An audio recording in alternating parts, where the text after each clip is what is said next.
Madame, Monsieur, bonjour et merci de nous choisir pour un nouveau forum 2020. Est-ce l'année de l'opposition au Togo? Peut-elle réussir là où elle a jusque-là échoué? Interrogation à deux acteurs de la scène politique au Togo. Je vous le présente d'abord le professeur Komi Olu. Professeur, bonjour. Bonjour. Comment allez-vous? Bien, et vous-même? Nous allons très bien, merci d'avoir répondu à notre invitation. C'est moi qui vous remercie. J'en profite pour dire bonjour aussi aux téléspectateurs. De profession, vous êtes professeur agrégé de droit, enseignant, chercheur à l'Université de Lomé. Effectivement. Et sur la scène politique, vous êtes le secrétaire national du Parti socialiste pour le renouveau, PSR, parti d'opposition. Voilà, c'est vrai. Et jusqu'à une semaine encore, membre de la coalition de l'opposition, et depuis, participation suspendue. C'est aussi vrai. Donc, mes informations sont bien actualisées. Elles sont exactes. Avec vous, Aoku Nador. Monsieur Nador, bonjour. Bonjour. Monsieur Nador, en commun, vous avez le renouveau avec le PSR, parce que votre parti, c'est le comité d'action pour le renouveau, dont vous êtes le vice-président. Exact. Merci d'avoir accepté notre invitation donc, pour parler de ce débat. Sans détour, on va évoquer la plus-value de la candidature unique de l'opposition, parce que les débats à pignon sur rue, à votre niveau, est-ce que vous jugez utile ce débat? Est-ce que c'est nécessaire d'engager un débat autour de la candidature unique de l'opposition togolaise en vue de la présidentielle de 2020? Je commence avec vous, professeur Komi Olu. Je vous remercie pour cette question. Faut-il engager le débat sur la candidature unique de l'opposition? Pourquoi pas? Mais le fait est qu'il faut tirer les leçons de l'histoire. Cette question de la candidature unique ne date pas d'aujourd'hui. Peut-être que pour certains qui abordent la question, c'est la première fois. Moi, j'ai déjà eu à prendre part à ce débat en 2003, en 2005, en 2010, en 2015. Et tirant leçon donc de cette expérience, et pour moi, ce n'était pas une question nécessaire ou indispensable. Voilà. Oui, je crois que je profite moi aussi d'abord pour saluer vos téléspectateurs et ajouter que ce débat avait été posé bien avant les années que le professeur a citées tout à l'heure. Déjà en 93, la problématique de la candidature unique était là. On a tout fait, on n'a pas pu le faire. Ben, il y avait eu un candidat unique en 93, en l'occurrence. Mais est-ce que ce candidat-là avait le soutien de ce qu'on peut appeler à l'époque de toute l'opposition? Non. Parce qu'en réalité, le vrai candidat que toute l'opposition doit porter, c'est lui qui doit pouvoir s'appeler candidat unique de l'opposition. Mais si au sein même de l'opposition, eh bien, il y a une candidature unique et à côté d'autres candidatures qui se réclament également de l'opposition, alors le jeu est faussé. Et je crois qu'on évoquera le problème plus loin. C'est d'ailleurs pour cela que lors de la conférence de presse dernière du CAR, nous avions posé la problématique de l'opposition. Voilà. Si ce problème-là est réglé, il y a bien d'autres choses qui seront réglées et la suite du débat nous permettra de les évoquer et vous verrez. Mais qu'est-ce qui rend justement donc difficile la désignation d'un candidat unique ou le concept même de candidat unique, de candidature unique au sein de l'opposition togolaise? Moi, je répondrai à cette question en disant tout simplement qu'aujourd'hui, le contexte politique togolais ne se prête plus à l'idée de candidature unique. Pourquoi? Parce que nous connaissons au Togo. Et je vous assure qu'il n'y a pas un opposant aujourd'hui qui, à l'évocation de son nom, peut faire trembler ce pays. Dans la lutte que nous avons commencée depuis 1990 jusqu'à aujourd'hui, il n'y a que 3 personnes qui, à des moments donnés, ont fait vibrer le Togo à partir de ce vocable. Medi Ovia Gbouibo d'abord, parce qu'en son temps, quand on évoque ce nom-là, eh bien, du sud au nord, de l'est à l'ouest, tout le monde dit « Ah !» Voilà. Et jusqu'en 1994, 95 par là. Mais à partir de 94, 95 jusqu'à 98, c'est J-Christ Olympio. Quand on évoque son nom, mais tout le monde, comme on dit au camp, tout le monde tape garde à vous. Et depuis 98, où on a connu cette élection qualifiée par la communauté internationale comme étant sortie du cadre normal, eh bien, il n'y a qu'en 2017 que Tikpi aussi a pu montrer quelque chose qui, à l'époque, si on devait parler de candidature unique, si on évoquait le nom Tikpi Atadjam, tout le Togo vibrerait. Aujourd'hui, compte tenu de nous-mêmes, nos mauvaises gestions des situations dont nous bénéficions, eh bien, nous avons encore fait chuter cet élan-là, au point que, normalement, c'est au sein de la C14-là que la problématique allait être posée. Nous n'avons pas pu le faire parce que beaucoup n'avaient pas voulu qu'on ait à côté un plan A et un plan B. Maintenant que la C14 est réduite à tout ce qu'on sait là, je ne sais pas si c'est au sein de cette C14-là ou ailleurs qu'on poserait la problématique de la candidature unique et qu'on réussirait à rassembler les gens pour qu'on aille de l'avant. Est-ce que vous n'avez pas omis un leader charismatique quand vous citiez ceux qui ont fait vibrer le pays? Lequel, par exemple, vous pouvez me le rappeler? Vous considérez que Jean-Pierre Fabre n'est pas une... Non, mais moi, c'est mon analyse personnelle. Le nom Jean-Pierre Fabre n'a pas fait vibrer historiquement, politiquement, j'entends le pays, ce pays, le Togo. Non. De 90 jusqu'à aujourd'hui, non. Mais est-ce que ce n'est pas une raison supplémentaire, avant que je repasse la parole au professeur Lou, pour l'opposition, parce qu'il n'y a plus de leader capable de fédérer toutes les énergies? Est-ce que ce n'est pas justement la raison pour laquelle vous devez vous mettre ensemble? Non. Vous savez, quand vous voulez vous engager dans une entreprise, comme le professeur l'a dit tout à l'heure, il faut savoir tirer leçon du passé. Et notre passé lointain et le passé récent ne nous autorisent pas à nous livrer à cet exercice. Parce que nous parlerons tout à l'heure, je crois bien, du cadre électoral.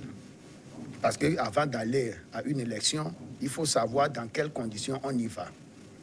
Et si les conditions sont remplies comme vous le voulez, eh bien, vous pouvez vous engager. Et si vous vous engagez, alors là, si vous vous rapprochez, vous pouvez vous dire, ah, non, pour maximiser, par exemple, nos chances, vous, candidats, vous rapprochez, vous discutez entre vous. Et par extraordinaire, certains peuvent désister en faveur de l'autre. Et là, le sujet de départ n'est pas le sujet de la candidature unique, mais c'est le sujet des conditions à remplir pour aller aux élections. Et une fois ces conditions remplies et les acteurs qui veulent participer à ce jeu lèvent un peu le débat, le niveau du débat, se concertent et trouvent que non, s'ils font ceci au lieu de faire cela, ils vont maximiser leur chance. Alors là, vous verrez que le sujet est bien posé et bien réglé, et sera bien réglé à ce moment-là. Professeur Oulou, est-ce que c'est parce que la pilule de la candidature unique est trop amère que vous ne voulez pas l'avaler, alors que, visiblement, c'est elle qui peut soigner votre mal? C'est votre opinion, en disant que c'est la candidature unique qui peut soigner notre mal. Et personnellement, je ne suis pas de cet avis. En réalité, quand vous regardez les élections que nous avons eues dans notre pays jusqu'à ce jour, est-ce parce qu'il n'y a pas eu de candidature unique que l'opposition n'a pas gagné ces élections? Je vous dirai clairement non. En 1998, vous avez vu, et les résultats ont été interrompus à un moment donné. Et lorsque nous prenons les autres années, quand bien même le code de notre constitution, le code ne permettait qu'un seul tour, quand vous regardez les résultats, le régime s'est donné une victoire toujours au-delà de 50%.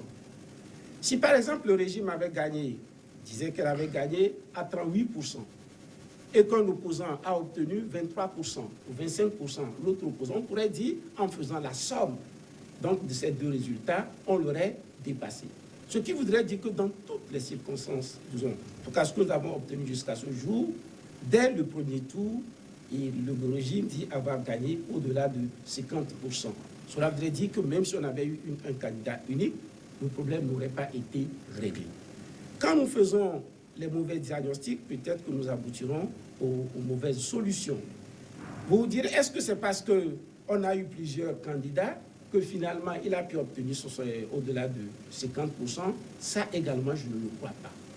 Maintenant, si nous tirons le son de notre passé, par rapport aux difficultés qu'il y a toujours eu dans le cadre ou bien dans le choix de cette candidature unique, si je ne me trompe pas, en 2005, d'abord, chacun a apporté ses critères pour le choix du candidat unique. On a mis plus d'une semaine pour faire la synthèse de ces critères. C'était pareil déjà en 2003. Vous voyez, je n'étais pas un acteur de premier plan, mais on ne m'a pas rapporté les éléments. Mais mon frère disait il y a quelques instants que ce n'est pas en 2003 que les choses ont commencé. Moi, j'ai pris 2003 parce que c'est à partir de 2003 que personnellement, j'ai pris part aux discussions. Même si je n'étais pas un acteur de premier plan, j'étais là avec tous ces leaders que vous avez connus, Maître Agboïbo, et Antoine Folly, et Zarifou Aïeva, et Patrick Lawson, dans le cas de l'UFC, tous étaient là. Vous étiez aux côtés des toilettes, comme on dit. En tout cas, dans tous les cas, j'étais là, j'ai pris part à tout ce débat. Donc, je connais toutes les difficultés à obtenir cette candidature unique. Et quand j'ajoute à cela le fait que ce n'est pas ce qui est à l'origine de nos pertes, et que c'est l'absence peut-être de transparence, et que parfois aussi les candidats ou peut-être la population ne s'est pas suffisamment mobilisée, je me dis, en tenant compte de ces éléments, on peut élaborer une nouvelle stratégie plutôt que de nous lancer dans des discussions qui nous divisent, dans des discussions tout en sachant que ce sont des discussions sans issue. Je n'aime plus véritablement déployer des efforts inutiles. Mais pourquoi a-t-il été si difficile de dégager une candidature unique en votre sein? Est-ce que ce n'est pas là vous voyez, le problème? Jusqu'à présent même, tous ceux qui disent candidature unique ont le profil de leur candidat, ont leur candidat. Et le profil qu'ils vont définir, c'est par rapport au candidat qu'ils ont choisi. Peut-être que certains font exception. Mais dès lors qu'on sait que cela pourrait inutilement nous diviser, on peut savoir que faire pour réduire, autant que faire se peut, le nombre de candidatures. Réduire le nombre de candidatures, c'est pouvoir agir éventuellement au sein des coalitions. Si nous prenons par exemple la C14 telle qu'elle avait existé, peut-être jusqu'à ces derniers jours, si vous êtes déjà 5, 6, 7 partis, et vous dites, en notre sein, nous aurons quand même un seul candidat, cela voudrait dire que le nombre est déjà réduit. S'il y a encore 1, 2 ou 3 regroupements pareils, au lieu d'aboutir à une dizaine de candidatures, vous aurez 3 candidatures ou 4 candidatures. Et ensuite, vous vous demandez, avec les 3 candidatures, comment mutualiser nos forces pour obtenir une transparence, sans se livrer à un combat, à une certaine animosité. Cette discussion est aussi possible. Et en ce moment, vous ferez un travail de pédagogie à l'endroit du peuple. Eh bien, j'adresse cette question à vous deux. Les dernières élections que le Togo a connues, notamment les législatives de décembre 2018 et les locales, ont montré que beaucoup de vos partis n'ont pas eu d'envergure, une assise nationale, en dehors du parti au pouvoir. Au vu de ce constat, est-ce qu'il n'urge pas que vous travailliez ensemble? Non, vous savez, ce que vous dites n'est pas faux. Mais pour travailler ensemble, il faut poser les bases normales de votre fonctionnement. Quand les bases sont faussées, vous ne pouvez pas aller loin. Moi, je dis que d'abord, il y a un problème sociologique que nous avons. Au Togo, le vote a été toujours ethnique, régionaliste, etc., etc. Ce n'est pas un problème togolais dans la plupart des pays. Voilà, c'est ça. Et si vous le savez, comme le professeur l'a dit tout à l'heure, vous devez en amont faire, en aval faire un travail pédagogique. Mais jusqu'au jour d'aujourd'hui, l'opposition n'a pas su faire ce travail-là. Alors, qu'est-ce qui se passe? Ce qui se passe, c'est qu'on dit, à la veille des élections cruciales comme la présidentielle, là, on dit mettez-vous ensemble. Et comme il a si bien dit également, ceux qui jouent le rôle de la facilitation donnent l'impression qu'ils ont déjà quelqu'un en tête qui répond au profil plus ou moins. Et ils vous amènent à adhérer à ça. Et ce qui est encore dangereux, ils ne vous donnent pas l'opportunité de faire valoir vos arguments. et de se faire comprendre. Non? Mais ce qui, des fois, moi, me gêne, c'est que si vous savez que ma présence peut apporter quelque chose à la structure que vous voulez mettre en place, à la dynamique dans laquelle vous voulez aller, au moins, écoutez-moi. Laissez-moi dire ce que je pense. Maintenant, si nous échangeons, il se peut que vous reteniez quelque chose de ce que je dis, ou que moi aussi je comprenne, n'est-ce pas, quelque chose que je ne comprenais pas de ce que vous dites. Mais se comporter comme un donneur de leçons, nous sommes des acteurs. Ça fait depuis... moi, je m'implique dans les élections maintenant depuis le référendum qui a de 92. Je ne suis jamais resté dans les bureaux de vote, mais j'ai toujours géré les élections, au moins à la hauteur d'une préfecture. Et ce que nous envoyons, la CENI, là, c'est la grande structure, hein, et ça, c'est le travail de coordination. En réalité, le vrai travail, c'est à la base, dans les bureaux de vote. Et si vous avez géré un bureau de vote ou les bureaux de vote pendant 10 ans, 15 ans, 20 ans et plus, vous savez ce que c'est. Et quand ceux qu'on envoie à la CENI, là, quand ils crient, moi je ris, ce n'est pas à la CENI que le problème se pose. Et aujourd'hui, nous n'avons pas nos propres turpitudes le malheur de ne pas être dans la CENI d'aujourd'hui, alors que en 2018, là, on aurait pu avoir une représentation assez confortable, ce qui nous amènerait à être dans toutes les CELI et dans tous les bureaux de vote, et en plus de ça, être encore mettre encore nos délégués. Vous comprenez que si c'est à ce niveau que le jeu se joue, eh bien, nous avons raté. Ensuite, si on a raté, qu'est-ce qu'il faut faire? Il y a des partis politiques, il y a des luttes, pardon, vous permettez, une lutte que nous avons menée pendant longtemps. Nous avons lutté pour qu'on ait les 2 tours de scrutin. Et je me rappelle, on était encore au siège de la CDPA, on nous a lancé des grades lacrymogènes là-bas. On a dû fuir, sinon on n'est pas sorti par la porte normale. On a dû escalader le mur avec l'aide de nos agents de sécurité pour pouvoir nous sauver. Maintenant, nous avons, par l'entremise des 2 facilitateurs, obtenu, n'est-ce pas, le scrutin à 2 tours. Pourquoi aujourd'hui, par respect pour nous-mêmes et par respect pour ces gens-là, pour demain, ne pas en jouir? Parce que si on ne le fait pas, ça ne nous ressemblerait pas. Parce que nous avions déjà commis une erreur avant.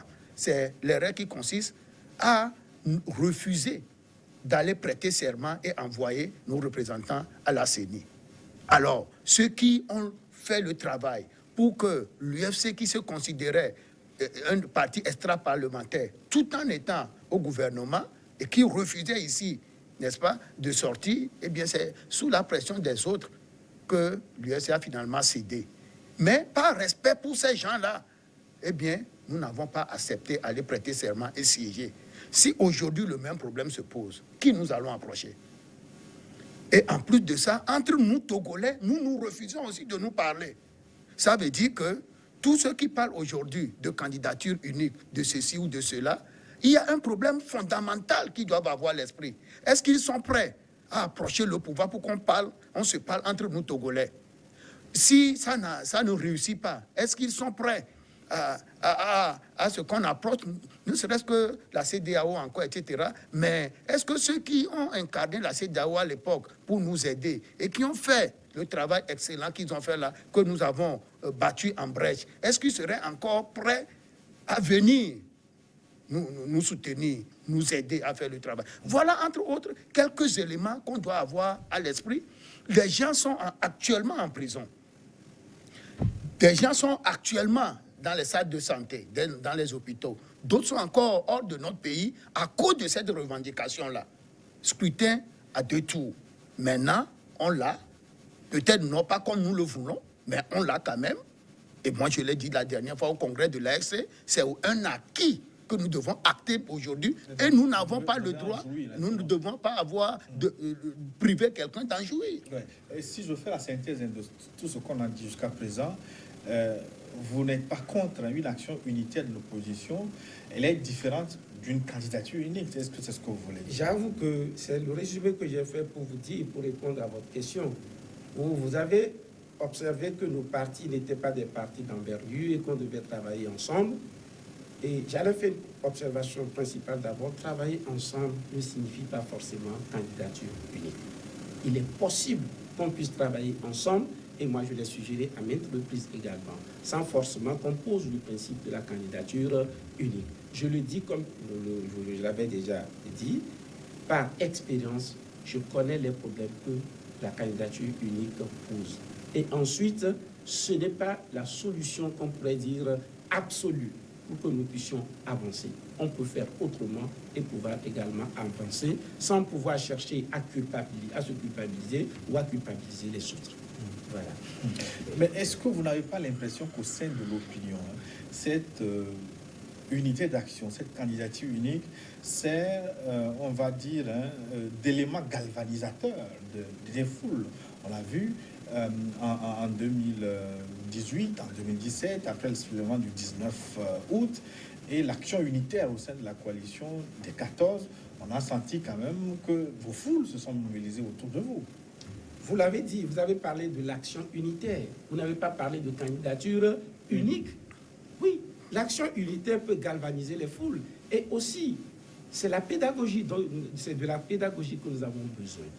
Ceux qui, sachant que cette question de candidature unique serait difficile, et a priori déjà posent cela comme la condition de la réussite, ils sont en train de démobiliser, ou ils le font sciemment, ou ils manquent de démarche pédagogique, à mon sens. Vous connaissez les difficultés et pourtant vous en faites la condition de notre réussite. Ce n'est pas normal. D'autant plus que cette affirmation n'est pas vraie. Ouais, parce que ce n'est pas une difficulté infranchissable. Mais, écoutez, cela ne dépend pas de moi. Cela dépendra de tout le monde.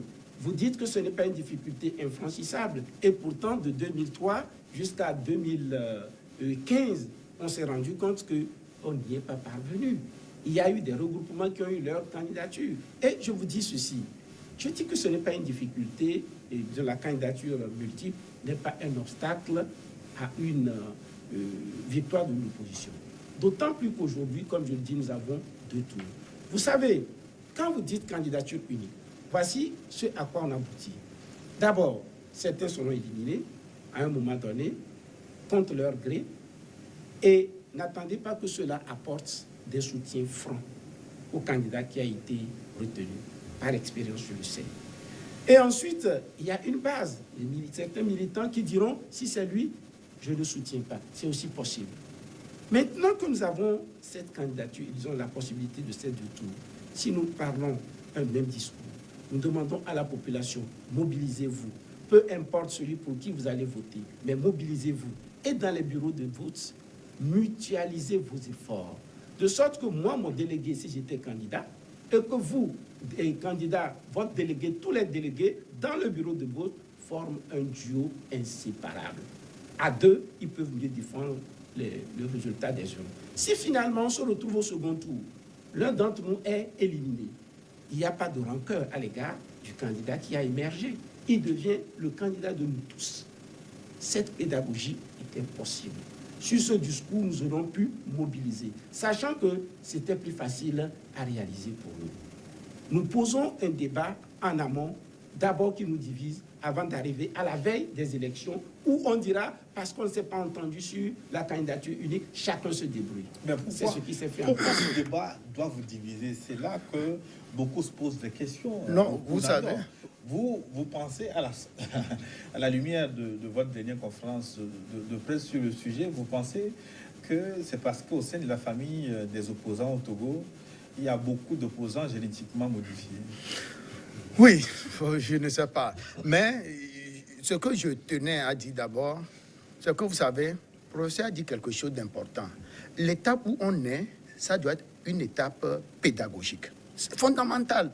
Si nous ne le faisons pas, tout ce que nous disons là, nous ne le retrouverons que dans notre tête. Ouais, pédagogie autour de quelle idée? Voilà, c'est ce que je veux évoquer. Vous savez, si aujourd'hui, au sein de la classe politique qui se reconnaît comme opposition, non génétiquement modifiée, des gens veulent jouir de la révision constitutionnelle qui consiste à ce que tous ceux qui veulent être candidats peuvent poser leur candidature, eh bien, le cas peut avoir son candidat, le PSR peut avoir son candidat, l'ANC a déjà son candidat. Mais s'il y a des regroupements de partis politiques qui individuellement ne veulent pas avoir de candidat, mais veulent ensemble avoir leur candidat, ils n'ont qu'à proposer leur candidat. Maintenant, ces candidats-là peuvent se concerter. Ces candidats-là peuvent se concerter pour dire, bon, nous sommes un parti extra-parlementaire, et nous n'avons pas de représentation à la CENI, dans les séries, donc par ricochet, on n'aura pas de représentation dans les bureaux de vote. Celui-là dira, ah, nous on est un parti extra-parlementaire, mais on a ça, mais on ne l'a pas sur l'ensemble du territoire, etc., etc. Maintenant, le regroupement de partis qui a son candidat et les partis qui ont leur candidat individuellement, ils vont se... Bon, alors maintenant, comment on fait? Là aussi, il faut réfléchir pour dire, mais quelle est la conduite à tenir? C'est les candidats qui se parlent entre eux, en sachant bien sûr que celui qui est candidat au nom de son parti a son parti derrière lui. Celui qui est candidat au nom d'un regroupement de partis a le regroupement derrière lui. Maintenant, face au pouvoir, nous disons, mais vous voyez, il faut par exemple, c'est un exemple que je donne, il faut réviser le code électoral pour que nous puissions être représentés, nous aussi, au niveau de la CENI, etc. Mais si nous-mêmes, nous trouvons que cette étape est dépassée, nous sommes quand même en politique où des choses peuvent être réglées.